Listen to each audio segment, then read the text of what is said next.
how to fatten your synth sounds. And we're going to talk specifically about lead synths. Now, the first thing we got to get out of the way is that you need good sounds. So again, you know where to get those. Now, there are 3 ways to get your synths to sound beefier, and that is going to be to boost where the body of a synth is. Now, this is the question. Where do I boost to give the synth body?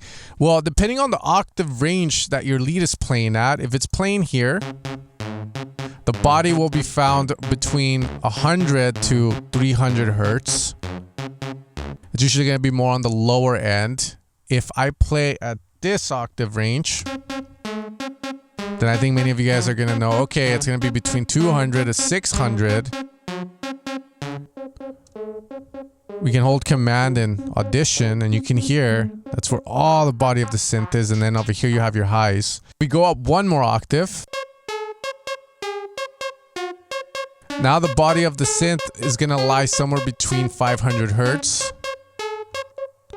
So again, it's very important that you understand that, because as you move up an octave or as you move down, the body of the synth changes. This is why I don't like looking at frequency charts that you see on Instagram sometimes, because it all depends on the context of the sound. If the sound has multiple layers based on octaves, etc. So if we have this sound like this, the body lies here. Now I'm going to overcomplicate this just for the sake of overcomplicating it, because now we have a bass.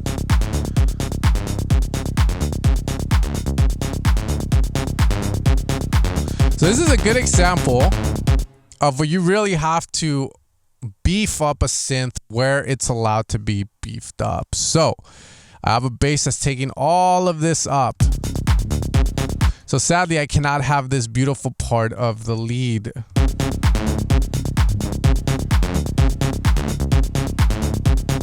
So I'm going to have to cut it. But now I'm going to choose to boost somewhere over here. We know I need to boost somewhere here to give this body, give it beef.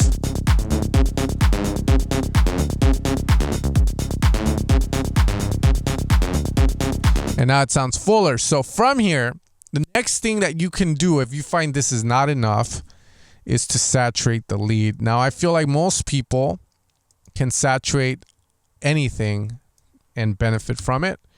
The question and the thing is, you don't want to overdo it, because it does sound bad. Okay, if you overdo it, you make your track sound kind of too plump, too much baggage. So here we're going to use Soundtoys Decapitator in order to beef the synth up, but you can use the Ableton one, increase the drive, and it's going to be just as good. It's just different flavors. From here, I'm just going to increase the drive. Now I can go heavy. But with saturation, I want to accentuate. I don't want to shape the synth differently. If you want to shape it differently, that's fine. But again, no, that's what you want. In this scenario, I'm just trying to accentuate the lead. So, and here we're adding body. We're making the synth fatter without doing this. And I like that. Let's try the E now.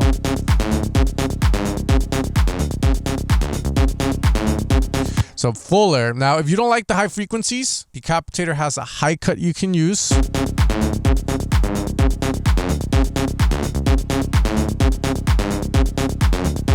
When usually picking the E flavor, which I call the ecstasy flavor, I do like to remove a bit of the high cut to shape and make the sound fit a little better.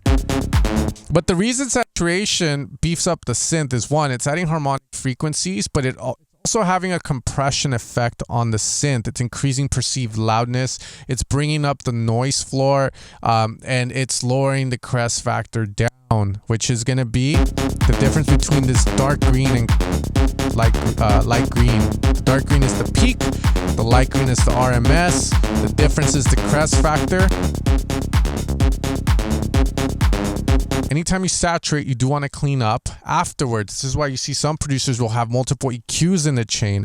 And this is something called signal flow. As we go from the left to the right, very self-explanatory, this affects this. If I decide to boost like this here, it's going to affect the way this saturates. Look.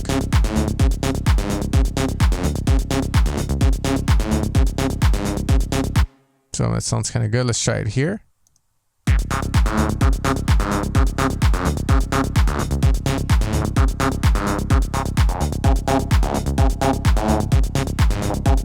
Notice that this actually doesn't sound too bad. This is a sound design technique where you pre-drive the distortion, or sorry, the saturator. So you're pretty much boosting so that the saturator focuses in on that frequency. However, for this, I'm respecting the sound. I have a good sound from Evil Sounds. I think it's dope. So I don't want to do too much of a sound design thing. I'm just trying to beef up. So I'm not going to do that. But again, signal flow, it's very important. So here, we're just going to clean up because, again, the saturator doesn't care. It's going to bring up frequencies that we don't need, as you can see down here.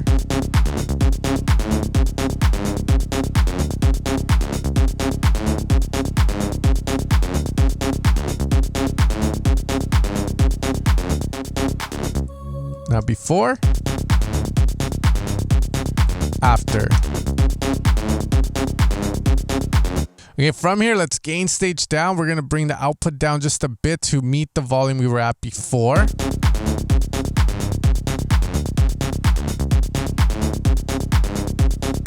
Okay, and there we go. Now, as you can tell, there's a bit of a change on the sound, and from here, it's up to you to decide whether you like that or not. And if you don't like it, you're going to have to figure out how you can achieve the saturation without influencing the sound too much. So you might decide to pick a different flavor. You might decide to go back to the A.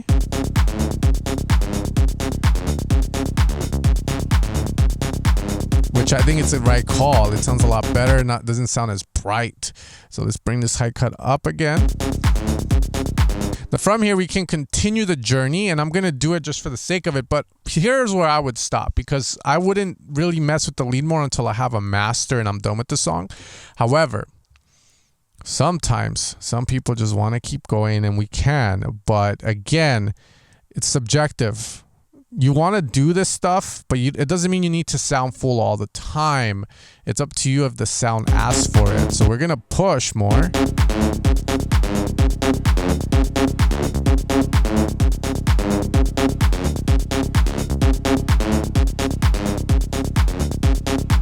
I'm going to choose to boost the saturation here at the high frequencies, and then I'm going to boost the pento to drive.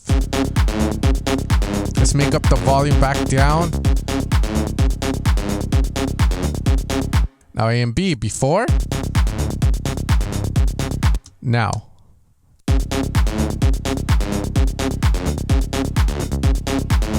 Okay, now the last thing I want to add is here.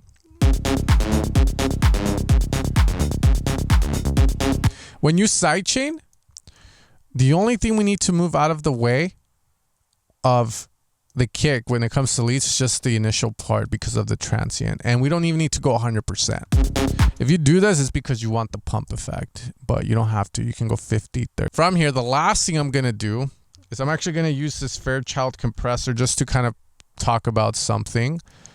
And that is, there's a lot of people right now pushing the, you know, like you don't need this stuff to make music and stuff. And I agree to an extent, because once you start getting good and once you start wanting to sound like your favorite producers, you're going to realize that this stuff is a game changer in a sense. So for example, this Fairchild compressor to be good on vocals, and anytime I hear vocals, I think leads, guitars and stuff. We can use it at parallel in order to add more flavor. Now, these are techniques that you're going to learn as you start to make more music and you start to kind of seek flavor, and you get tired of the sound most people have when they first start producing for the first 2 to 3 years, and then you're going to seek that full sound or that more dirtier sound. So there are things like this that you want to be open to, that you want to see. Everyone's going to teach you something that they know, and it's up to you to decide whether you like it or not. So for instance, you liked all of this in the tutorial, but this you might not. But I'm gonna do it. I'm gonna push it hard. I'm gonna compress hard.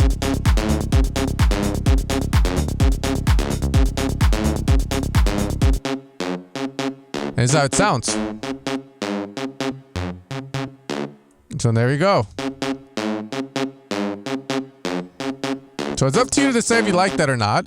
And we can also run it at 50%, so we have part of that sound and the original just mixing, which I think it's a lot safer.